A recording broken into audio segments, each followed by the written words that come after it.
world of the Helghast, a weak and ailing planet ruled by a crumbling dictatorship. We go in, take out those loyal to the ruling party, and the people will rise up and do the rest.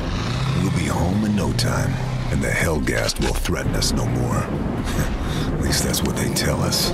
Me, I'm a soldier, and I trust my instincts.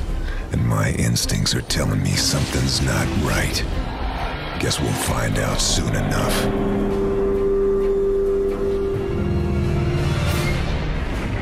Unleash the whirlwind of our wrath! Our guns never tire, and we have beaten back the foe!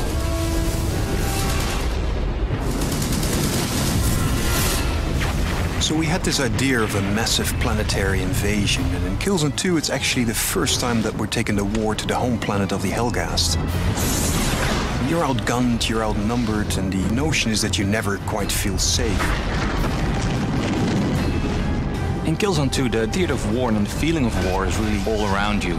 It's the ISA battlecruisers in the sky that remind you of the epic war that you're fighting on the planet, but it's also the small things like walking around Helghan planet. And we try to really entrench this feeling of war in all the different elements.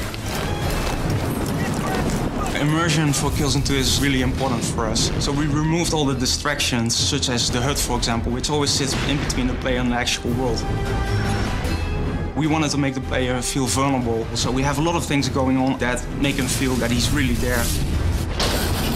Another thing we try to do is make the player feel physically connected to the world. There is this valve that you can turn, and you use the 6-axis controller. That really makes the player feel more immersed. We've made everything first person. For example, helping a buddy up a higher area is in first person. If the player dies, the camera will fall over in first person. Because every time you pull out the camera and make a third-person shot, it breaks the sense of immersion. The PlayStation 3 has allowed us to do much more complex things with the AI in Killzone 2. The Helghast will respond much more to the player's actions. They will jump over obstacles and hide behind cover. And if you shoot the cover, they will rethink what to do and make another plan.